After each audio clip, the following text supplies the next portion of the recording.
예, 총리님은 지금 우리 테러방지법상 국가테러대책위원회 위원장 맞으시죠? 네, 그렇습니다. 1월 2일 발생한 이재명 대표를 향한 충격적인 정치 테러 사건이 있었는데요. 총리가 알고 계시는 이 범행의 이 테러의 동기가 뭡니까? 정의를 말씀하시는 건가요? 아니요, 동기요. 범행의 동기. 그건 지금 뭐 수사를 하고 있으니까 수사를 하면은 밝혀지지 않을까. 수사는 끝났죠. 기소가 되었고 재판은 시작됐습니다. 동기가 뭡니까? 언론에 많이 보도됐습니다. 아니 지금 재판 중에 있는 것이죠. 그러니까 수사 동기가 뭐냐고요? 아니 제가 동기를 얘기할 그러한 위치에 있지 않습니다. 뉴스 안 보세요 또 요새도? 신문 계속 안 보십니까? 네, 저 수사기관이 하고 재판기관이 하는 것을 팔로우하기 위해서 그렇게 하고 있지는 않습니다. 제1야당 대표가 테러를 당했고 뉴스에 뭐라고 나왔습니까? 이 범인은 이재명 대표가 대통령이 되는 걸 막겠다. 이런 취지로 범행을 했다. 이렇게 공소장에도 기재가 되었고 여러 차례 방송과 뉴스에 나왔습니다. 계속 왜 총리님은 뉴스도 안 보고 방송도 안 보십니까? 그러면 우리 대통령도 이 사건을 정치 테러로 규정했고 검찰도 정치 테러로 보도 자료를 낸 바 있습니다. 이 사건은 정치 테러입니까? 아닙니까? 우리 테러방지법상에. 테러방지법상의 그 테러는 우리가 일반적으로 생각하는 테러와는 조금 다릅니다. 테러방지법에는 국가 등의 권한 행사를 방해하거나 의무 없는 일을 하게 할 목적 또는 공중을 협박할 목적으로 살인, 상해 등의 행위 이렇게 되어 있거든요. 그래서 저도 물론 저 이재명 대표님 그 사건에 대해서 정말 놀랬고 그래서 정치인의 테러는 민주주의 근간을 흔드는 심각한 범죄 행위로서 절대 용납할 수 없다. 이렇게 제가 긴급 지시까지도 했습니다. 요때의 테러는 일반적인 의미의 테러이고 지금 의원님께서 궁금해하시는 이것이 테러방지법에 의한 테러냐 하는 것은 지금 그 대테러 합동조사팀이 테러 여부를 판단하기 위해서 지금 그 검토를 하고 있다는 말씀을 드리겠습니다. 이거 1월 달에 행안위에서도 그렇게 답변하셨는데 아직도 결론 안 냈습니까? 아직 총리가 위원장님이시잖아요. 이거 1월 달에 발생했고 1월 달에 행안위 질문에도 똑같이 답변했어요. 네, 근데 아직도 결론을 안 냈어요? 그러니까 지금 해외 사례, 사법부 결정 등등을 좀 총리님, 판단해서 네. 이 법이 시행된 2016년 이후에 정치적인 동기를 가지고 야당 대표를 이렇게 또는 주요 정치인을 대한민국의 주요 지도자를 범행한 그런 테러가 또 있었습니까? 그러니까요. 일반적인 테러로서는 저희가 이해를 하지만 테러 방지법에서 얘기하는 테러인지는 그거는 판단을 하고 검토를 해봐야 아니 이게 2달 정도에 관련된 정도로 이렇게 어려운 법입니까? 아시는 것처럼 우리 헌법은 정당 제도를 보호하고 있고 이재명 대표는 제1야당의 대표입니다. 그렇기 때문에 여기서 말하는 국가의 이 범위 안에도 입법권을 행사하고 있는 국회의원이자 야당 대표를 당연히 이 정의 규정에도 포함할 수도 있고요. 또 공중을 위협할 목적이라는 저런 구성 요건에도 해당할 수 있다고 충분히 볼 수 있습니다. 우리 정부에서 왜 이 문제를 테러를 규정하는데 이렇게 주저하십니까? 전부 다 일반적인 의미의 테러라고 그래가지고 걱정했고 쇼크를 받았고 그런 일이 다시 생겨서는 안 된다 하는 그러한 입장을 명백히 했지 않습니까? 아니 테러방지법상의 테러가 그러니까 지금 의원님은 2달이나 걸릴 정도로 이게 어려운 구성 요건을 가지고 있는 사건이냐 이거예요. 그러니까 의원님은 이거를 테러 방지법에 의한 테러냐고 물으시니까 예. 그거는 대테러 합동조사팀이 그렇게 해외 하고 사례 있어요? 그럼 결정. 2달이나 걸릴 정도로 이게 어려운 사건이냐고요. 아니 2달인지 아닌지는 의원님께서 생각하시는 거 아닙니까? 아니 그러니까 1월 6일, 1월 2일 날 발생했잖아요. 대테러 합동조사팀이 필요하다고 해서 시간이 필요하다고 하는 거 아니 아닙니까? 그러니까 그게 이렇게 어려울 정도의 사건이냐고요. 그거는 의원님께서 판단하시는 거고요. 심지어 경찰과 조사팀의 검찰은 판단은 그렇게 안 하고 기소까지 마친 있다는 겁니다. 사건이에요. 아니 그러면은 그런데 왜 이 2달 정도로 걸릴 아니, 정도로 그러니까 어려운 의원님- 사건인지 아니, 그러니까 의원님은- 대테러 위원장이시잖아요. 아니 그럼 의원님은 무슨 말씀을 하고 싶으셔서 아니 빨리 그러시는 거예요? 결론을 내셔야죠. 아니 결론을 내기 위해서 노력하고 있다고 아니 말씀드리지 2달이나 않습니까? 걸릴 정도의 어려운 아니 2달은 의원님께서 겁니다. 길다 짧다 하시는 거죠. 자, 조사팀들은 봅시다. 시간이 필요하다는 거 아니에요? 그러면 하나 더 묻겠습니다. 네. 이 현장에 국정원 직원이 나갔습니까? 안 나갔습니까? 국정원 직원은 안 나갔습니다. 안 나갔습니까? 네. 자, PPT 좀 넘겨주시죠. 쭉 넘겨봐 주세요. 그런데요.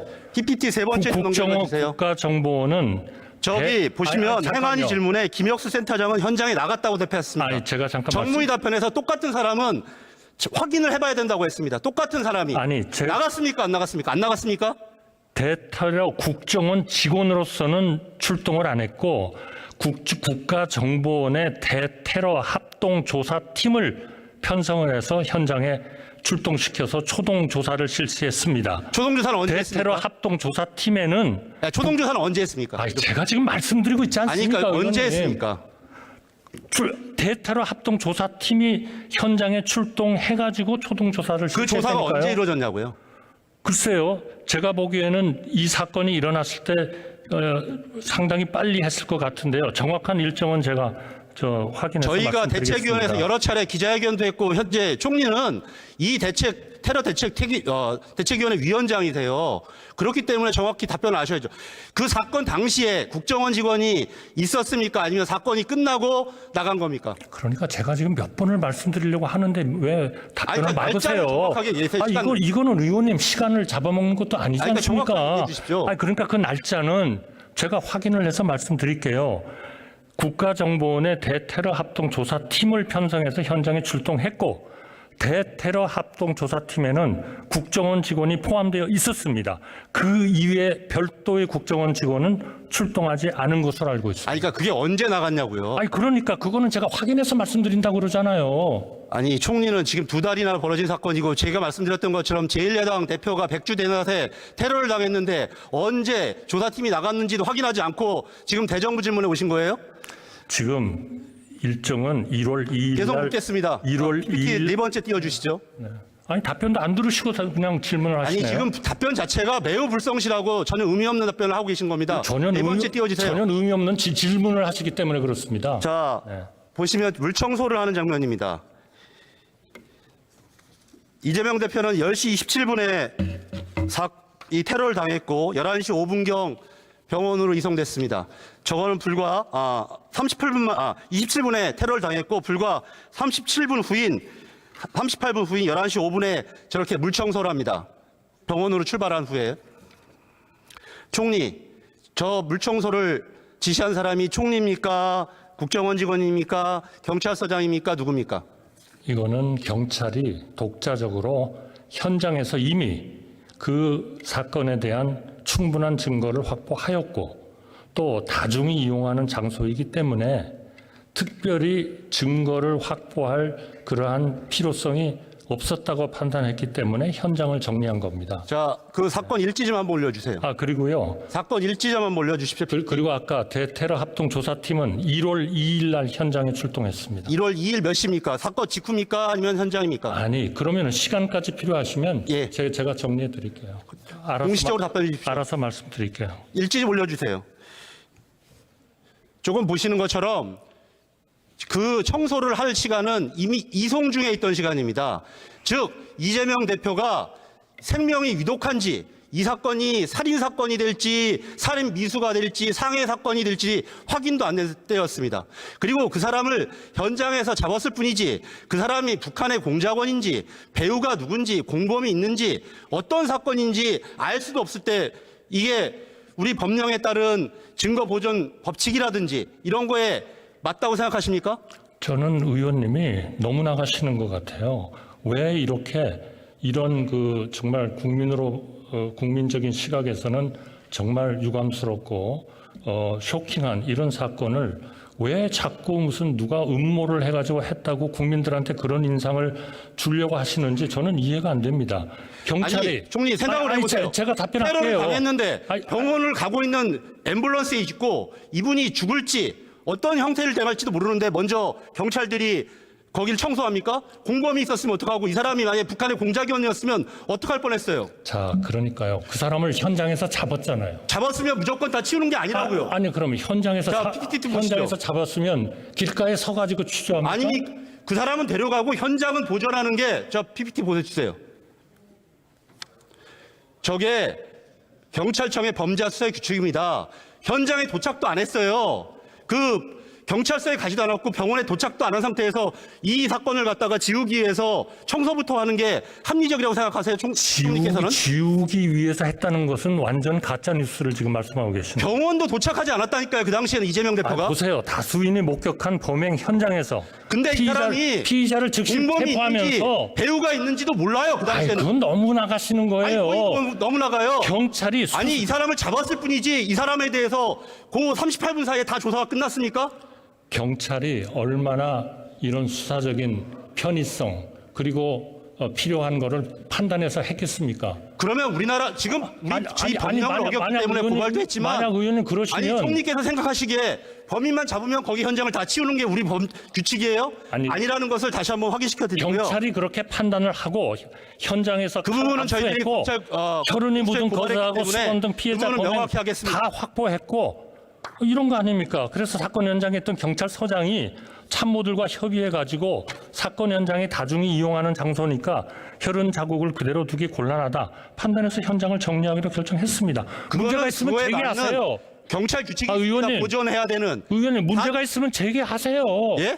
제기하시라고요. 제기했고 고발했다니까요. 잘하셨어요. 그럼 이제 수사를 할 거 아니겠습니까? 자, 다음에 보겠습니다. 우리 박근혜 대통령이 야당 당시에 테러를 당하고 리퍼트 대사가 당했을 때 신원 공개는 언제 했는지 알고 계세요? 총리께서는? 저는 모르겠습니다. 말씀해 주시죠. 박근혜 대표 경우에는 다음 날에 범인 지중호의 이름을 공개했습니다. 리퍼트 대사 같은 경우는 당일에 범인 이름 김기종을 공개한 바 있습니다. 이 사건 신원을 공개했습니까? 관계기관에서 신상공개위원회에서 결정하는 거 아니겠습니까? 그거는 관련 법령, 수사, 재판 중인 사건의 증거물인 점을 감안해서 비공개했다. 지금 그렇게 발표를 했지 않습니까? 수단의 잔인성과 범죄 중대성이 미흡해서 공개하지 않는다고 했는데 아시는 것처럼 제1야당 대표고 이 사람은 저 칼을 구입해서 거의 1년 가까이 저렇게 저 칼을 범죄 도구로 만들었고 심지어 10차례가 수십 차례에 걸쳐서 범행 준비를 했습니다. 수단의 잔혹성이라든지 사안의 중대성을 볼 때 명백히 공개해야 될 상황인데 이것도 공개하지 않았습니다. 저는 드릴 말씀이 없습니다. 그리고 이 사람이 변명문을 최근에도 재판 준비기일에 공개해달라고 했습니다. 자신의 마치 검찰 공소장을 보면 자신이 마치 경제적 능력이 없는 사람으로 자신을 평가하고 있다. 아니다. 이 변명문을 보면 명확한 자기의 범죄 동기가 드러날 것이다. 이렇게 원하고 있는데 선제적으로 변명문을 공개했어야 될 수사당국이 하지 않고 있습니다. 지금이라도 할 용이 없습니까? 수사당국이 아니고요. 아니 신상공개위원들의 변명문 말입니다. 이 사람이 남긴 8쪽짜리 그거를 어떻게 하라고요? 공개할 용의가 없습니까? 아니 그거는 수사기관에서 어련히 알아서 하지 않겠습니까? 본인도 재판에서 원한다고 했습니다. 그러니까 의원님께서 의견 있으시면 정당한 합법적인 절차를 밟아서 제기를 바로 하세요. 이렇기 때문에 이 사건을 은폐하고 축사하고 왜곡하려고 하는 의도를 이송 중에 있는 사건의 현장을 치우고 본인도 원한다는 변명문을 공개하지 않고 그리고 비슷한 사건을 봤을 때도 신원을 다 공개했던 사건을 왜 이 사건에만 다 적용하지 않는지 그래서 국민들은 의심하고 있는 겁니다. 국민들은 달리 생각하시는 분들도 많습니다. 자, 이 사건은 여기서 질문을 멈추고요. 한 가지만 더 물어보도록 하겠습니다. 총리는 제가 아마 여러 차례 우리 윤석열 대통령의 하나의식 카르텔에 대해서 얘기한 바 있습니다. 최근에 대통령실 인사 개편이 있었는데 여러 가지 개선점이 있습니까? 지금 무슨 카르텔이라고 그러셨습니까? 보시면 알 것 같은데요. PPT 띄워주시죠. 제가 대통령실의 인사 문제를 여러 차례 언급한 적이 있습니다. 왜 대통령이 언급한 인재들은 영남 출신이고 서울대 동문이고 왜 남자들만 있는지 항상 제가 여러 차례 예결이나 대정부 질문을 지적한 바 있습니다. 지금도 보십시오. 영남이 최근에도 인사 개편을 했지만 영남이 호남의 6배, 여성은 단 2명, 서울대는 40%만 차지하고 있습니다. 하나도 국회에서 얘기한 것이 개선되지 않고 있습니다. 그렇기 때문에 이 남영동 인사, 뉴라이트들만 있기 때문에 뉴 남영동 인사라고 하는데 왜 개편하지 않고 이런 문제들을 개선하지 않습니까? 인사라는 국회가 그렇게 우습습니까? 아니 조금 질문이 너무 나가시는 거 아니에요? 질문이 너무 나간 게 아니라 제가 저렇게 지적을 하고 있고 많은 언론에 비판을 하는데 대통령실 인사할 때마다 하나도 개선된 점이 없잖아요. 제가 한 번도 의원님을 우습게 본 적이 없는데 왜 우습게 본다고 그러세요? 국회의 목소리를 대변하고 있는데 하나도 개선된 사항이 없으면 우습게 보는 거 아닙니까? 의원님 잘 아시겠지만 인사는 그러더니 최근에는 유병호 씨를 감사총장에서 뭘로 시켰습니까? 감사위원으로 시켰죠. 그리고 또 답변 안 심지어 사면도 안 된 사람을 공천 시청을 했습니다. 그리고 공천을 주겠다고 경선 후보자로 올렸습니다. 이게 바로 윤석열식 카르텔 인사입니다. 정말 시간이 있으면 다시 한번 말씀드리고 싶지만 또 중요한 문제가 있기 때문에 여기서 마치도록 하겠습니다. 반드시 이번 문제는 4월 10일 총선을 통해서 저는 심판받을 거라고 생각합니다. 총리 들어가십시오.